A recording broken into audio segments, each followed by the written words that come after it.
दर्शकवृन्द नमस्कार। AP talk टाइमको यो नयाँ अध्यायमा हार्दिक स्वागत छ। म मोहराज शर्मा। समसामयिक चासो चिन्तन र सरोकारका विषयमा केन्द्रित रहेर गरिने दैनिक संवाद श्रृङ्खला अन्तर्गत आज हामी वातावरणमा केन्द्रित भएर संवाद गर्दैछौँ। आज जुन 5 अर्थात् विश्व वातावरण दिवस। यसपटकको यो विश्व वातावरण दिवसलाई समृद्ध भविष्यको आधार जलवायु एवं प्रकृति मैत्री विकास भन्ने नारासहित यो दिवस नेपालसहित विश्वभर मनाइँदैछ। पर्यावरणीय संरक्षणको लागि जनचेतना जगाउन र पहल कदमी लिनको लागि संयुक्त राष्ट्र सङ्घको आह्वानमा 1973 देखि यो दिवस मनाउन थालिएको हो।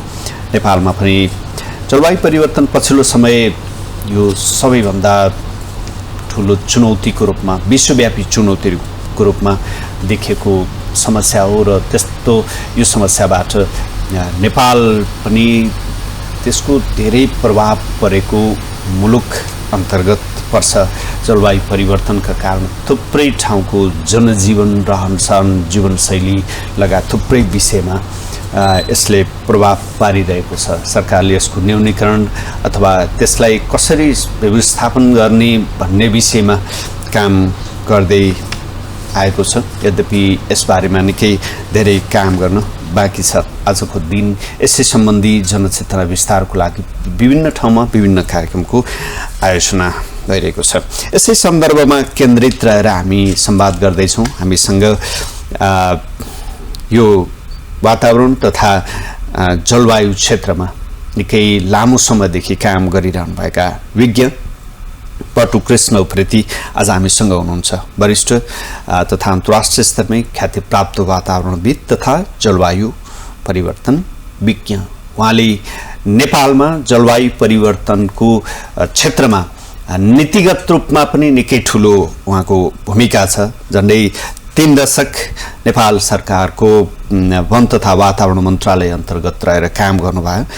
उहाँले विशेष गरेर यो जलवायु परिवर्तन व्यवस्थापन महाशाखाको पहिलो प्रमुख पनि हुनुहुन्छ। त्यो नेतृत्व लिने नेतृत्वकर्ता हुनुहुन्छ। नीति निर्माणमा पनि उहाँको खास भूमिका छ। नेपालको पहिलो जलवायु परिवर्तन नीति 2011 त्यसको संयोजनकारी भूमिकामा उहाँ रहनुभयो। त्यस्तै गरी राष्ट्रिय अनुकूलन कार्यक्रम नापा र स्थानीय अनुकूलन कार्ययोजना लापा को यो नीतिगत नेतृत्वमा अथवा नीति निर्माणमा चाहिँ उहाँको खास भूमिका छ। त्यसै गरी संयुक्त राष्ट्रसङ्घीय जलवायु परिवर्तन संरचना सम्बन्धी त्यो list development countries LDC expert ग्रुपको अध्यक्षको रूपमा पनि उहाँले काम गर्नुभयो। यो जलवायु परिवर्तनको क्षेत्रमा नेपालमा र अन्तर्राष्ट्रिय स्तरमा पनि उहाँको खास दखल छ। सर, स्वागत छ यहाँलाई। धन्यवाद। आज हामी एकदमै यो महत्त्वपूर्ण सन्दर्भमा तपाईसँग जोडिएका छौँ। अब आज चाहिँ समृद्ध भविष्यको आधार जलवायु एवं प्रकृति मैत्री विकास भन्ने नारासहित यो दिवस मनाइन्छ। अब हामीले यो दिवसको दिन मात्रै जनचेतनामूलक कार्यक्रम गरेर हुनेवाला छैन। यसले वर्षैभरि अथवा समयमै, पुरै समयमै यसबारे त्यो सचेतना र काम गर्नुपर्ने अवस्था सिर्जना भएका छ। तपाईँ लामो समयदेखि काम गर्नुभयो। ठ्याक्कै अहिले चाहिँ यो वातावरण अथवा जलवायु परिवर्तनले पारेको प्रभावको हामी कुन तहमा छौँ, कुन चरणमा छौँ, हामीले भोगिरहेको अवस्था के हो? हुन्छ, धन्यवाद। म अलिकति यो विश्व वातावरण दिवस किन मनाउन लाग्यो भन्ने चाहिँ यसो 1 मिनटमा त्यो चाहिँ गरौँ, जानकारी गरौँ। सर्वप्रथम सन् 1972 मानवीय वातावरण सम्बन्धी संयुक्त राष्ट्रिय सम्मेलन भयो।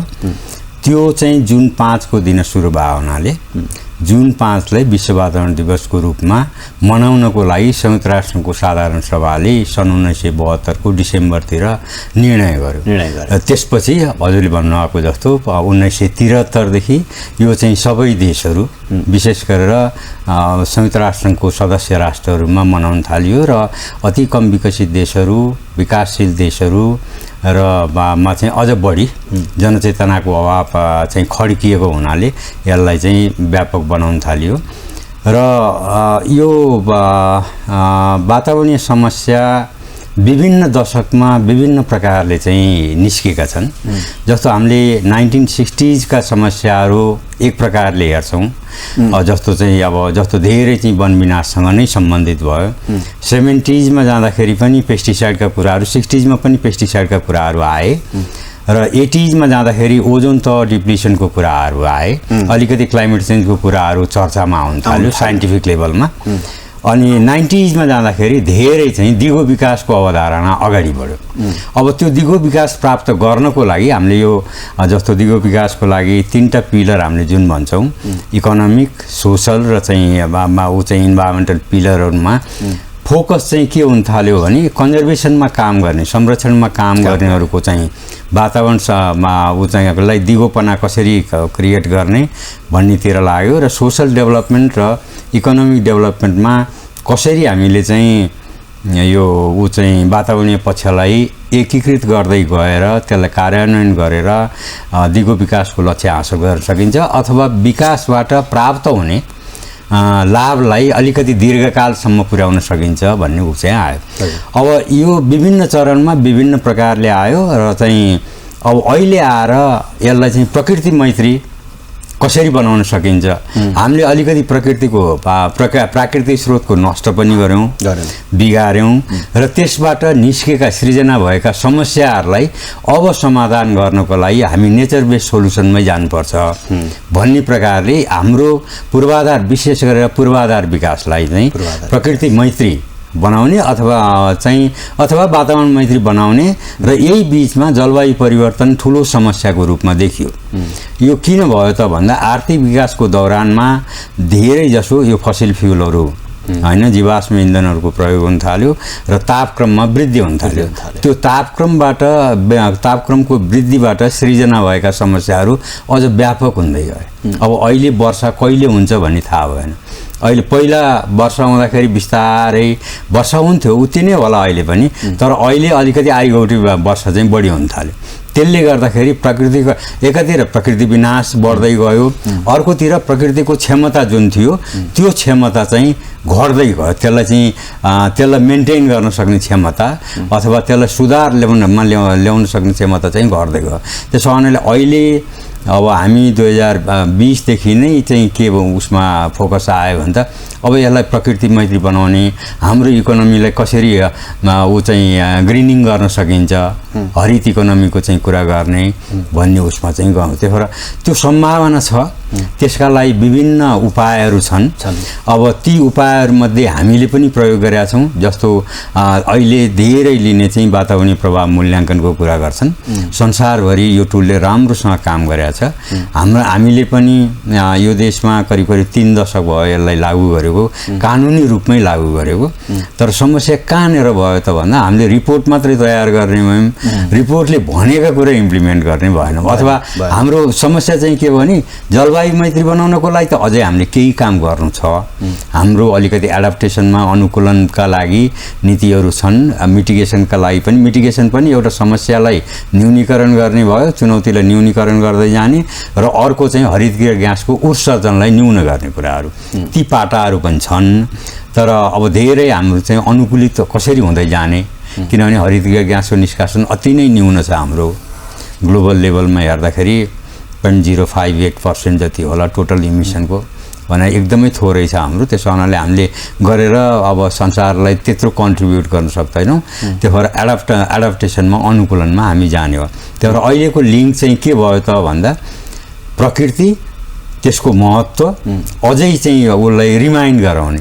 अब अन्तर्राष्ट्रिय अब समुदायलाई थाहा नभएको भन्ने होइन, हामीले बढी चाहिँ प्रयोग गर्न थाल्यौँ। त्यो चाहिँ दिगो भएन, त्यो प्रयोग अझै चाहिँ स्मरण गराउनु पर्यो भन्ने प्रकारले यो नारा र क्लाइमेट चेन्जसँग चाहिँ लिङ्क गरेर आएको जस्तो चाहिँ लाग्छ मलाई। मानवीय गतिविधिकै कारण चाहिँ विश्वको एउटा जीवन चक्र छ नि, प्रकृतिको जीवन चक्र नै फेरिँदो छ कि। जस्तै अगाडि हजुरले भन्नुभयो नि, जस्तै पानी पर्ने समयमा, पहिले चाहिँ पानी पर्ने समयमा उसको आफ्नै गति हुन्थ्यो, त्यो अनुसारको एउटा लय हुन्थ्यो। तर अहिले चाहिँ त्यो अस्वाभाविक रूपमा चाहिँ त्यो वर्षात हुन्छ हैन। कहिले अतिवृष्टि हुन्छ, कहिले अनावृष्टि हुन्छ। मान्छेले यो विकासको नाममा विनाश अनि फेरि द्वन्द्व युद्ध त्यसले निम्ताएको यति यो घातक परिणाम हैन, यो यति यो यसमा किन यति धेरै अब गम्भीर हुन नसकेको होला, यसप्रति ध्यान नदिएको हो कि विकसित राष्ट्रहरू जसले चाहिँ यसमा यो अवस्था निम्तिनको लागि बढी भागीदार अथवा जिम्मेदार उनीहरू छन् हैन, यसप्रति किन त्यति चासो नदिएको हो कि दिएका छन् कि उनीहरूले अथवा दिँदै यस्तो भयो कि के हो चाहिँ? अब यसलाई क्लाइमेट चेन्जसँग रिलेट गर्दा, अब प्रकृतिसँग रिलेट गर्दा चाहिँ त्यो नेसनल इस्यु हो धेरै।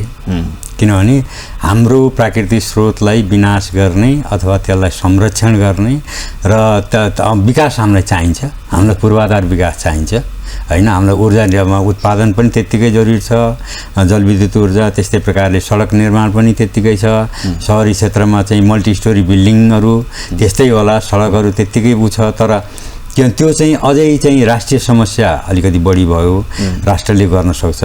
जलवायु परिवर्तन चाहिँ त्यो चाहिँ बढी अन्तर्राष्ट्रिय भयो र त्यो किन अन्तर्राष्ट्रिय भयो अथवा रिजनल भयो भने चाहिँ यो हावाको कुरा पर्यो, एटमोस्फेरिक वायुमण्डलको कुरा, कसले कति हरितगृह ग्यास निष्कासन गर्यो र त्यसले चाहिँ कसरी चाहिँ पृथ्वी चाहिँ तात्दैछ हैन। अनि त्यो तातिसकेपछि सिर्जना भएका समस्याहरू हुन्। त्यो सिर्जना गर्नलाई चाहिँ विकसित राष्ट्रहरूको जसले बेसिकल्ली वो चाहिँ के अरे जीवाश्म इन्धन प्रयोग गर्छन्, योभन्दा औद्योगिकरणको उसमा जीवाश्म इन्धन नै प्रयोग गरेको हो। अहिले पनि ओपेक कन्ट्रीमा हेर्नुहोस्, अरू देशहरूमा हेर्नुहोस्, जहाँ चाहिँ वो चाहिँ खनिज तेलहरू छ त्यही नै प्रयोग भएर विकास भएको। त्यसले गर्दा के भयो भने त्यो चाहिँ वायुमण्डलमा गएपछि अब वो चाहिँ त्यसपछि हरितगृह ग्यास प्रभाव चाहिँ बढ्न थाल्यो है। अथवा चाहिँ सूर्यबाट आएको तापक्रम चाहिँ पृथ्वीले चाहिँ एब्जर्भ गर्नुपर्ने अवस्था आयो, त्यसलाई फर्केर जान पाएन है। अब यसमा चाहिँ प्रकृति भनौँ न, जस्तो वन जङ्गलको महत्त्व किन भयो त भन्दा वन जङ्गलले पनि त्यो कार्बनलाई सेक्वेस्ट्रेट गर्छ अथवा त्यसलाई एब्जर्भ गर्छ। जस्तो खाना बनाउँदाखेरि कार्बन डाइअक्साइड र पानी भएपछि त खाना बन्छ नि, ग्लुकोज बन्छ भनेर हामीले त स्कुलदेखि नै पढेको हो नि। त्यही कार्बन डाइअक्साइड नै हो अहिले एब्जर्भ गर्ने है। त्यो सेक्वेस्ट्रेसनको क्षमता कोसँग छ त भन्दा रुख बिरुवासँग छ। त्यसो हुनाले अब हामीले कसरी हरित बनाउँदै जान सक्छौँ है। त्यो अर्बन एरिया होस्, रुरल एरिया होस्, अब त्यसका विभिन्न छ। अब जस्तो मैले गर्दा चाहिँ रुखका धेरै चाहिँ भन्छ।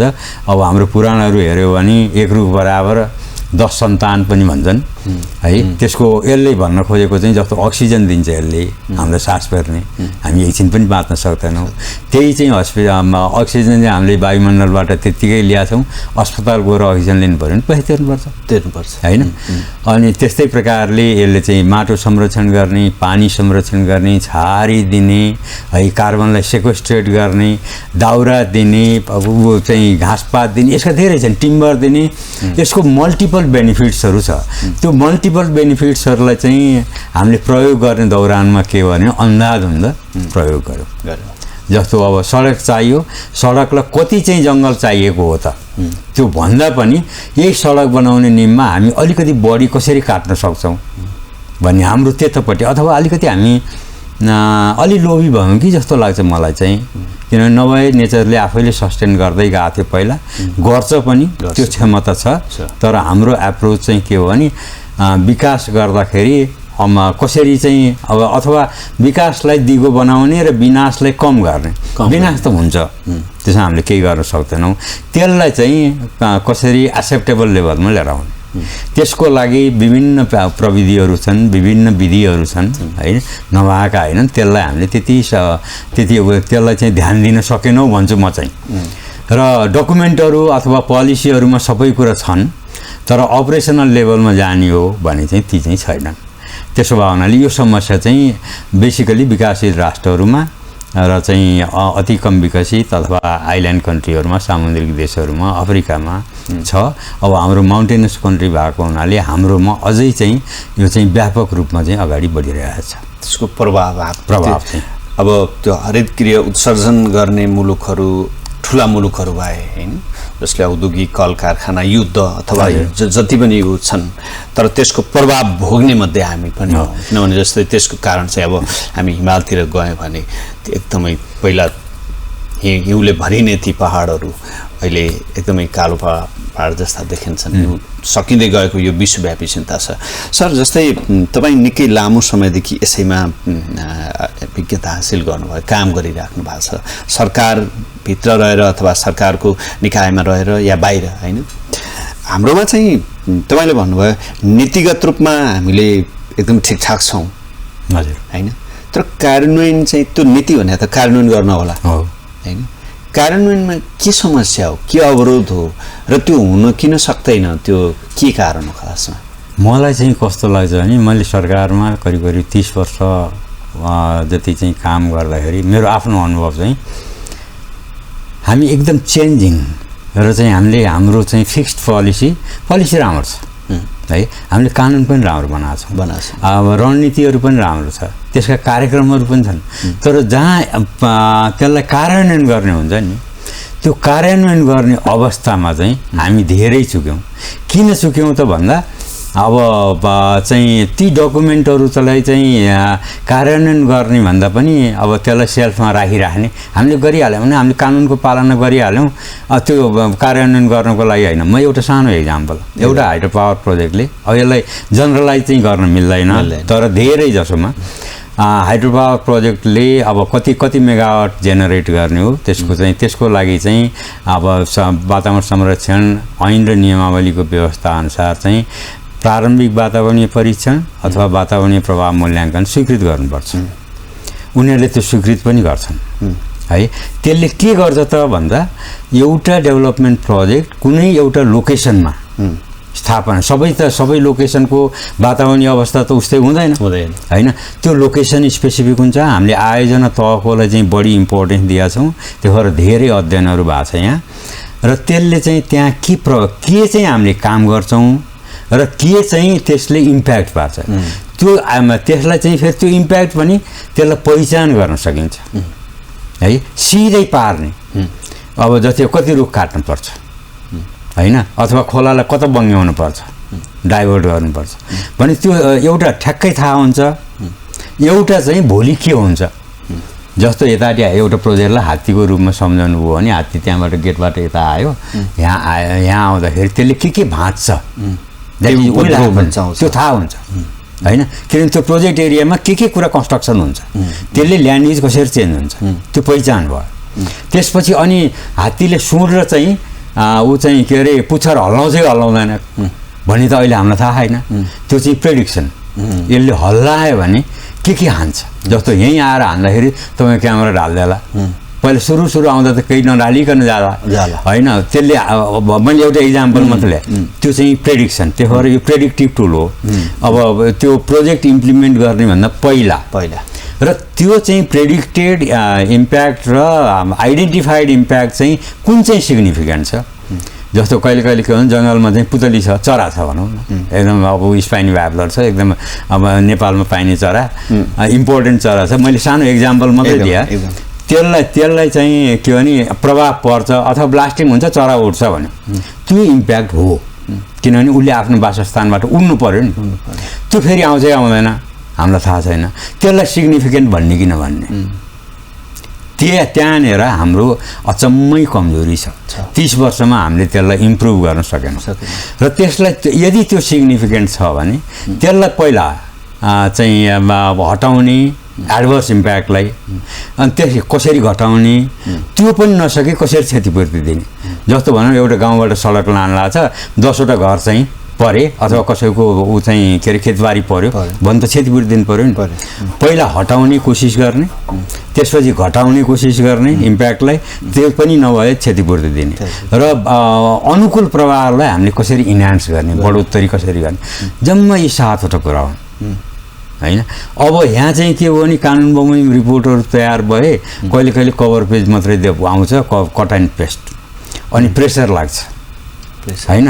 विभिन्न लेभलका प्रेसरहरू हुन्छन् र त्यसपछि त्यो स्वीकृत भयो। त्यो रिपोर्ट एप्रुभ गर्ने लेभलकै छ होइन के अरे एप्रुभ गर्ने त छँदैछ नि इम्प्लिमेन्ट गर्ने लेभल पनि छैन त्यो भएर हाम्रो बदमासी कहाँनिर भयो त म बदमासी भन्छु त्यहाँनिर भयो क्या अब त्यसपछि प्रपोनेन्टहरूले त्यसलाई ओन गरे जस्तो देखिँदैन उनीहरूले प्रस्तावकले त्यो बनाउँछन् स्वीकृत पनि गराउँछन् किनभने स्वीकृत नभए त कानुन बमोजिम चाहिँ ऊ चाहिँ प्रोजेक्ट कार्यान्वयन गर्न पाइएन तर त्यसलाई इम्प्लिमेन्ट गर्दैन त्यो भएर अर्को कुरा चाहिँ हाम्रो मोनिटरिङ र अडिटिङ चाहिँ अचम्मै कमजोर भयो एउटा पहिला हामीले कम्प्लाई गर्दैनौँ होइन त्यो कार्यान्वयन मिटिगेसन मेजरहरू कार्यान्वयन गर्दैनौँ अर्कोतिर आएर चाहिँ के हो भने त्यो कार्यान्वयन भए पनि त्यो इफेक्टिभ भयो कि भएन त जस्तो मैले तपाईँले डाक्नु म यहाँ आएँ मैले त पालना त गरेँ मैले बोल्ने कुरा त बोलेँ तर मैले बोलेको कुरा इफेक्टिभ भयो कि भएन त थाहा छैन त्यसको लागि मोनिटरिङ र अडिटिङ त त्यो यहाँ इन्टरनलाइज हुनु पर्यो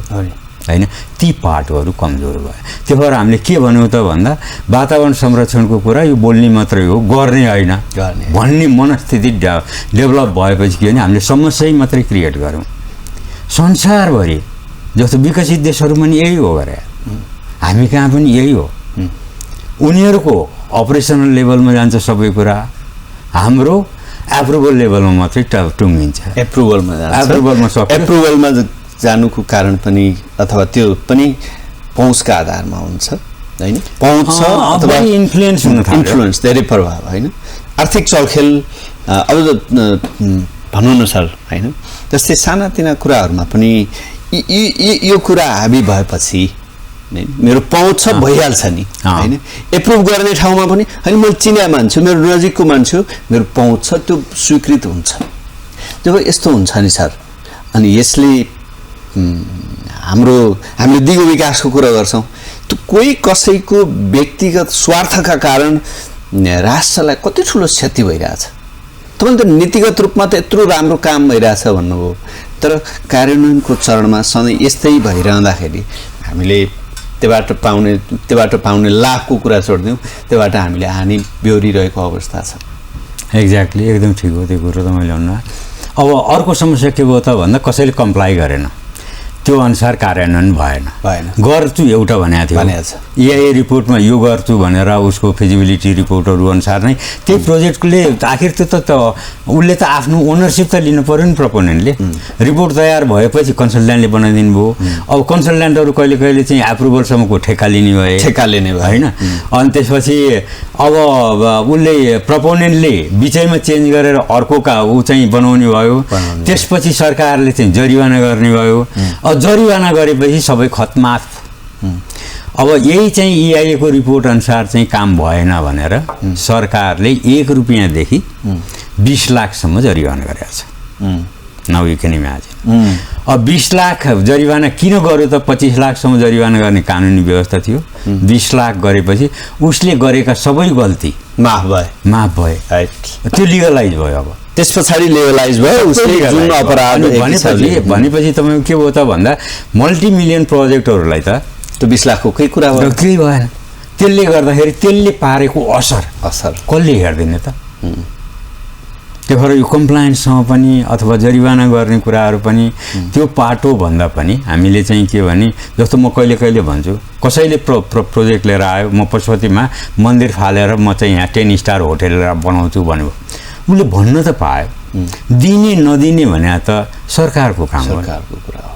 हाम्रो त्यो हिस्टोरिकल हो कि कल्चरल हो कि रिलिजियस हो कि बायोलोजिकल्ली इम्पोर्टेन्ट हो कि जस्तो भनौँ शिवपुरीको टपमा गएर म चाहिँ यहाँ 7 स्टार होटल खोल्छु केबल कार लान्छु अब अथवा चाहिँ यहाँको चाहिँ पपुलेसनलाई म त्यहाँ लगेर उ गर्छु भने नेसनल पार्क हो त्यो राष्ट्रिय निकुञ्ज हो राष्ट्रिय निकुञ्जको आफ्नै चाहिँ अन्तर्राष्ट्रिय मान्यता छ होइन वन्यजन्तु आरक्षको आफ्नै छ वन्यजन्तु आरक्ष राष्ट्रिय निकुञ्जहरूमा हामीले विकासलाई चाहिँ रेगुलेट गरे हुनाले नियमन गरे हुनाले हामीले संरक्षण क्षेत्रको अवधारणा लिएर आयौँ जस्तो अन्नपूर्ण कन्जर्भेसन एरिया तपाईँ पुगेर आउनुभयो खरै होइन अनि त्यसपछि अब Annapurna conservation area development with conservation अथवा कन्जर्भेसन विथ डेभलपमेन्ट कन्सेप्ट हो होइन त्यहाँ विकास पनि गर्न पाइयो संरक्षण पनि गर्दै जाने अथवा पिपुललाई इन्टिग्रेट गर्ने त्यही कुरा चितवन राष्ट्रिय निकुञ्जमा अथवा शिवपुरी राष्ट्रिय निकुञ्जमा लागू हुँदैन कि ती फरक कुरा हुन् त्यसपछि हामीले चाहिँ के भने पार्क पिपुल कन्फ्लिक्टहरू बढी आउन थाल्यो बफर जोनको कन्सेप्ट लिएर आयौँ त्यो इम्प्लिमेन्ट भइरहेको छ जहाँ इम्प्लिमेन्टेसन छ तर प्रेसर के भयो त भन्दा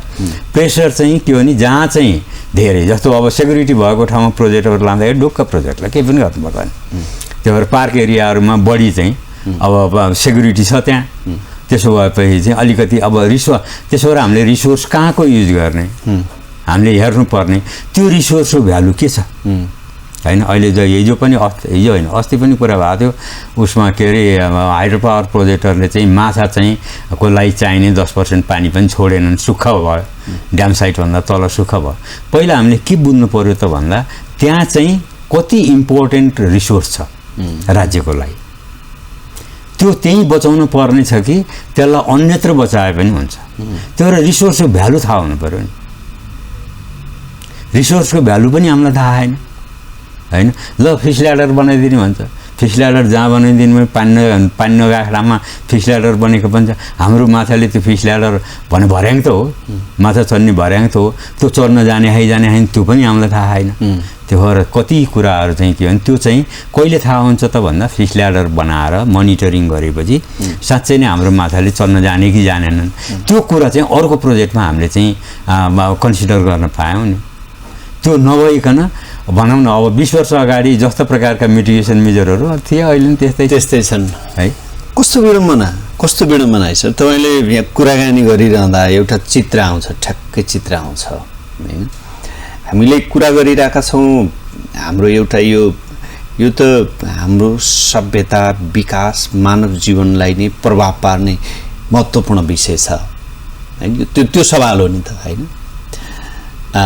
तर त्योमा चाहिँ कोही कसैको केही निश्चित मान्छेहरूको स्वार्थसँग त्यसलाई किनबेच भइरहेछ हैन जस्तै त के भन्नु मलाई मतलब चाहिँ तपाईँ त्यही क्षेत्रमा काम गर्नुभयो तपाईँले जति नजिकबाट त हामीलाई थाहा छैन देख्नुभयो हैन त्यही कुरा सेयर हुँदैछ वातावरण हामीले अब वातावरण मानवीय जीवनसँग जोडिएको महत्त्वपूर्ण कुरा हैन मान्छे अब संविधानले लेखेको छ अथवा हाम्रा कानुनहरूले ऐनहरूले व्यवस्था गरेका छन् स्वच्छ वातावरणमा नागरिकले आफ्नो जीवन व्यतीत गर्न पाउनुपर्छ वातावरण स्वच्छ हुनुपर्छ भन्ने हाम्रो अधिकार हो नागरिकको अधिकार हो नि हैन त्यही भित्र यति धेरै बदमासी भइरहेछ भन्नुस् हामीले चाहिँ यो दिवस मात्रै मनाउँछौँ हैन आन्सर अब दिवस बनाउन थाले त अब 43-44 वर्ष भयो अब त्यसपछि अरू पनि त्यही अनुसार काम चाहिँ भएको छन् अब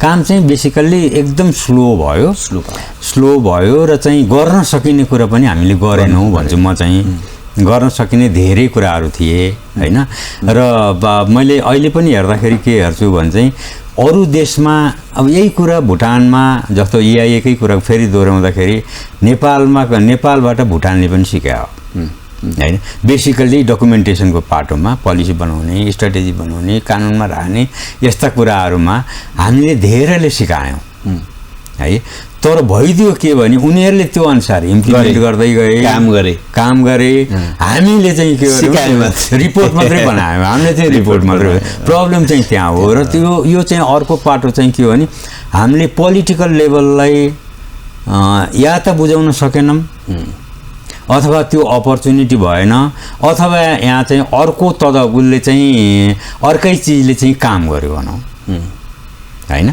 जस्तो किनभने र अहिले तपाईँलाई बुक गर्दाखेरि जति चाहिँ इन्भाइरोमेन्टल एडभर्स इम्प्याक्टहरू छ नि अध्ययन गर्नको लागि 0.001 देखि 0.1% सम्म खर्च होला त्यो प्रोजेक्टको साइज त्यसको सेन्सिटिभिटी एरिया सेन्सिटिभिटी भन्छु म चाहिँ त्यो कस्तो ठाउँमा चाहिँ त्यो सञ्चालन हुँदैछ है अनि त्यो अब त्यसपछि चाहिँ मिटिगेसन मेजर्सहरू कति मिटिगेसन मेजरहरू त प्रोजेक्टको आफ्नै चाहिँ इन्जिनियरिङ कम्पोनेन्ट पनि हो है त्यो इम्प्लिमेन्ट गर्दाखेरि पनि लेस देन 3% अथवा 5% नै भनौँ भने 100 रुपियाँ खर्च गर्ने आयोजनाले वातावरण संरक्षणको लागि 5 रुपियाँ पनि नगर्ने भने यो सिस्टम किन राख्ने म चाहिँ त्यसो भन्न थालेको छु अहिले चाहिँ मलाई पहिला काम गर्छ भन्ने नै लाग्या हो गरे पनि हो जस्तो लाग्छ किनभने एउटा रिपोर्टको क्वालिटी डिग्रेड भयो अर्को चाहिँ हामीले त्यो रिपोर्ट अनुसार चाहिँ इम्प्लिमेन्ट गरेनौँ त्यो भएर जहिले पनि मैले भन्ने मोनिटरिङ रिपोर्ट बनाएर केही हो छैन त्यसलाई इम्प्लिमेन्ट गरौँ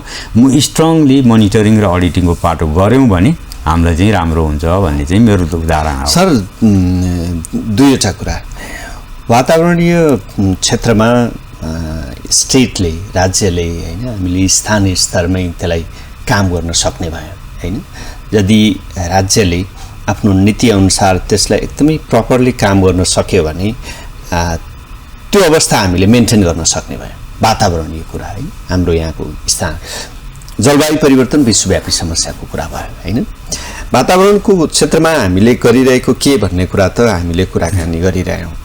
अहिले हामी वातावरणीय दृष्टिकोणबाट अनि जलवायु परिवर्तनको दृष्टिकोणबाट हामी कति जोखिममा छौँ?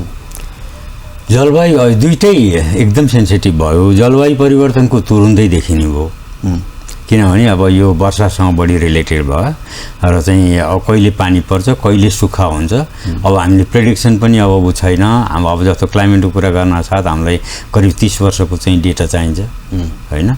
अनि 30 वर्षको डेटामा चाहिँ कुन हिसाबले कुन ट्रेन्डमा गइरहेको छ, फ्युचरमा कसरी जाला भन्ने अलिकति अब सिस्टम चाहिँ बनिसकेको छ। जस्तो वो चाहिँ जल तथा मौसम विज्ञान विभागमा धेरै इक्विपमेन्टहरू, लेटेस्ट इक्विपमेन्टहरू अहिले इस्टाब्लिस भइसकेका छन् र प्रेडिक्सन अहिले धेरै उसमा राम्रो भएर आइरहेको छ।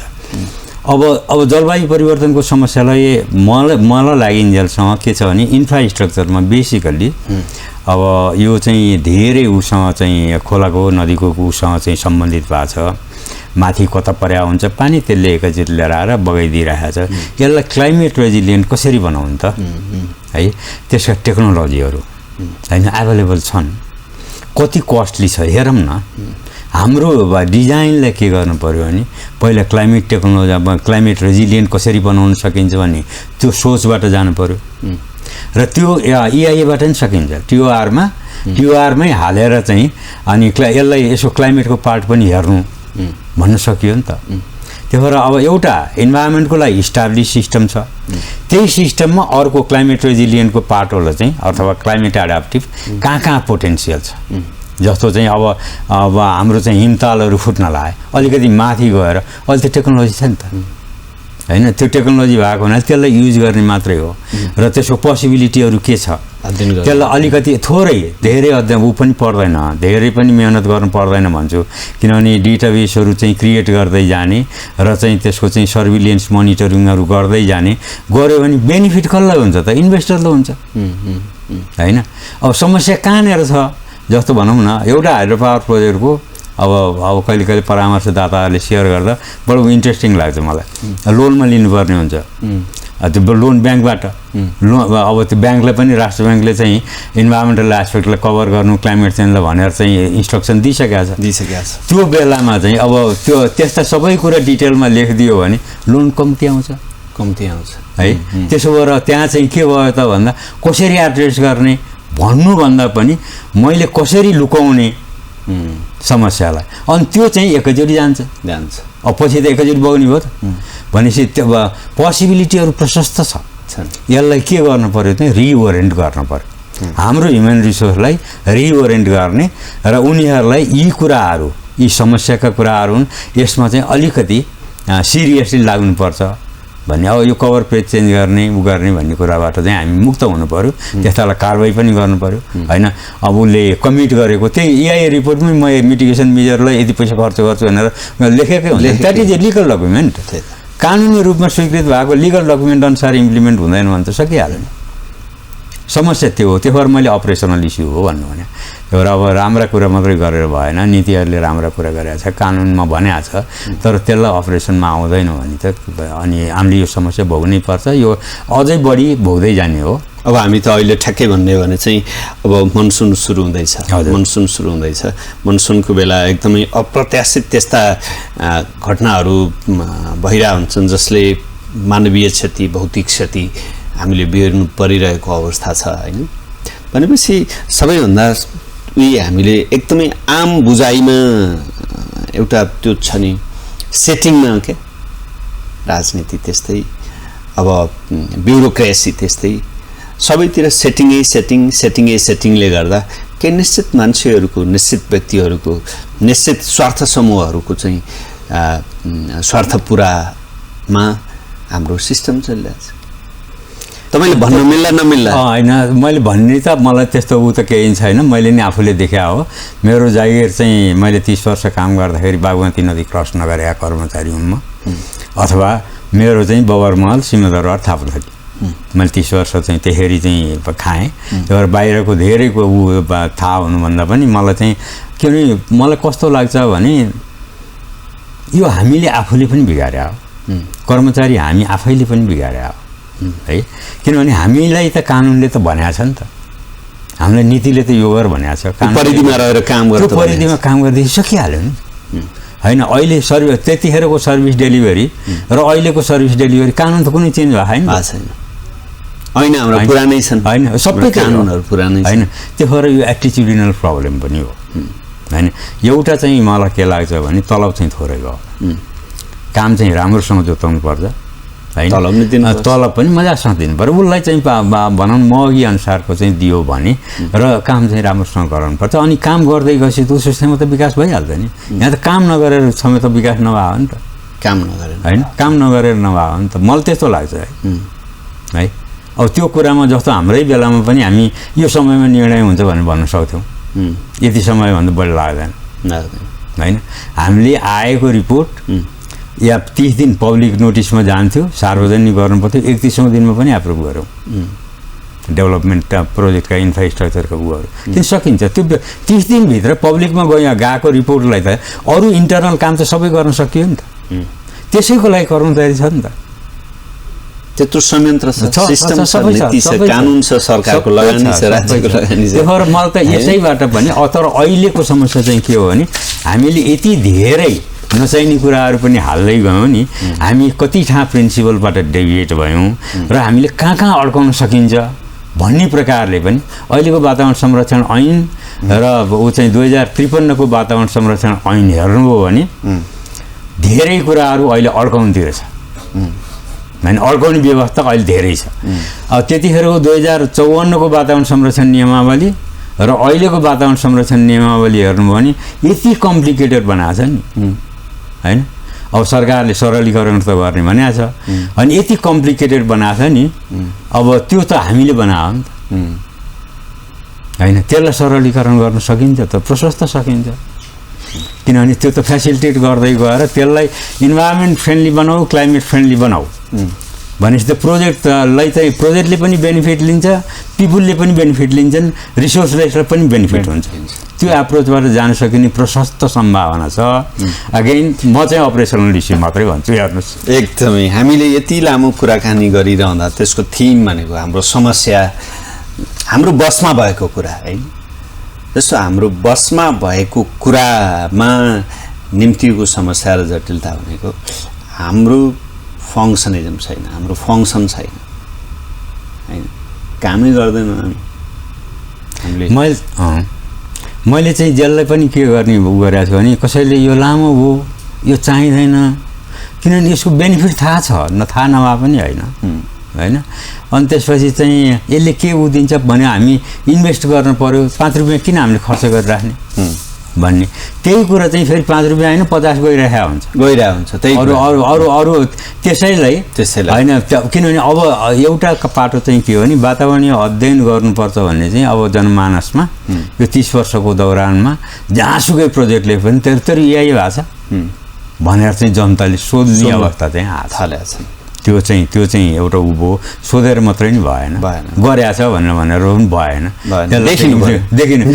काममा देखिनु पर्यो हैन जस्तै कुनै योजनाको लागिलाई चाहिँ जति रुख काटिन्छ त्यसको चाहिँ कहीँ न कहीँ प्रतिस्थापन त हुनुपर्ने होला कहीँ रुख रोप्नु त पर्ने होला नि कहीँ न कहीँ त केही त हुनुपर्ने होला नि हो तपाईँले अहिले गजबको गर्नु 2004 मा त्यस्तै भयो र चाहिँ कस्तो भने जङ्गलकोमा चाहिँ अलिकति बढी कसरी रुख धेरै काट्न पाइन्छ भन्ने एप्रोच चाहिँ त्यो ठ्याक्क रिपोर्टहरूमा आइहाल्यो आएपछि चाहिँ हामीले के गर्यौँ त भन्दा मै हो त्यसको इनिसिएटर 1:25 को कन्सेप्ट ल्यायो एउटा रुख काट्यो भने 25वटा रुख रोप्ने 5 वर्षसम्म म्यानेज गर्ने र त्यसपछि चाहिँ अनि त्यसलाई त्यो चाहिँ कम्युनिटीलाई हस्तान्तरण गर्ने फ्युचर म्यानेजमेन्टको लागि र त्यो चाहिँ बेसिकल्ली तराईको कन्सेप्टमा गरे हो है 150-200 वर्ष पुरानो रुख काट्दियो है अनि खर्च पनि हामीले निकालेका थियौँ यति पैसा जति होला।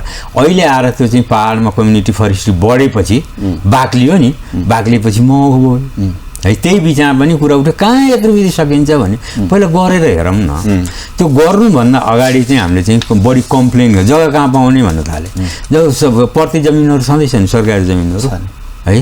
जब उसले जिल्ला वन कार्यालयले सोध्ने कुन ठाउँमा प्लान्टेसन गर्दै भने गर आफूले सक्दैनौ तिमीहरूसँग क्यापासिटी छैन भने त्यसको इस्टिमेट गर लगाऊ कसैलाई, कम्युनिटीहरू छ एनजिओहरू छ होइन, त्योबाट जान सकिन्छ भने। अनि त्यसैले के बनायो त यिनीहरूले भने अहिले नेचरको कुरा गरिरहेछन्।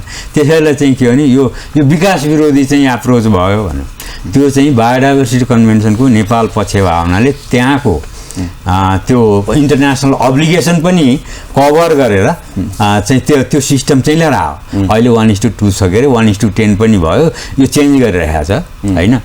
जस्तो अब चाहिँ अब निजगढमा चाहिँ रुख काट्यो भने त्योभन्दा बढी रोप्नुपर्ने हुन्छ है। त्यो एरिया कहाँ पाउने त्यो त छ होइन। तर त्यो अब निजगढकै EIA रिपोर्ट भनौँ भने त्यो म विमानस्थलको रिपोर्ट त भन्दैन म, त्यो त रुख काट्ने रिपोर्ट हो। विमानस्थल बनाउने भने त विमानस्थलमा हुने एक्टिभिटीहरू यो एयरपोर्टमा हुने एक्टिभिटीहरू के हुन्, त्यसले के इम्प्याक्ट पार्छ भन्नु पऱ्यो नि। त्यो इम्प्याक्ट केमा पार्छ त वनमा पार्छ होइन। त्यो थाहा हुनु, रनवेको योमा कति रुखहरू पर्छ भनेर थाहा हुनु पऱ्यो नि। त्यस्तो कुराहरू केही पनि छैन त्यहाँ। त्यो भएर के हो भने अब यो उसमा प्रायोरिटी कहाँ हो के हो।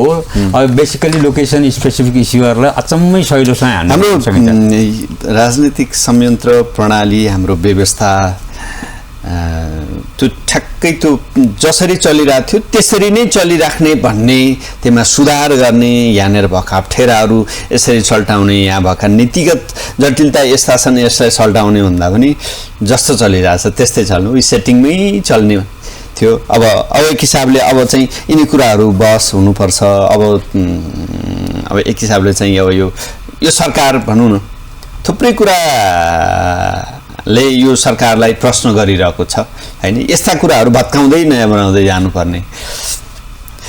सर तपाईँसँग एकदमै महत्त्वपूर्ण विषयमा आज यो महत्त्वपूर्ण सन्दर्भमा कुरा गऱ्यौँ। समय उपलब्ध गराउनु, तपाईँ बोल्ने ठाउँमा, तपाईँ जस्ता विज्ञहरूले बोल्ने ठाउँमा यो कुरालाई चाहिँ सुन्ने गरी, सरकारले सुन्ने गरी, नीति निर्माताहरूले सुन्ने गरी भन्नुपर्छ, बोल्नुपर्छ, लेख्नुपर्छ होइन। त्यो तपाईँले गरिराख्नु भएको छ।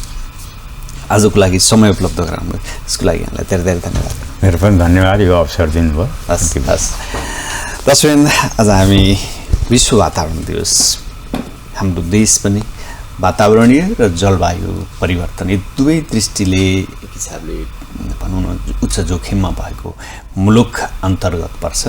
वातावरणीय संरक्षण यो हाम्रो केही न केही हदसम्म चाहिँ बसमा भएको कुरा। जलवायु परिवर्तनबाट निम्तिने परिस्थिति त्यो बसमा नभए पनि हैन, तर हामीले वातावरणीय सुधारको लागि गर्ने प्रयासमा पनि नीतिगत रूपमा हामी एकदमै व्यवस्थित छौँ, तर कार्यान्वयन चरणमा चुक्ताको परिणाम हामीले गरिरहेका छौँ।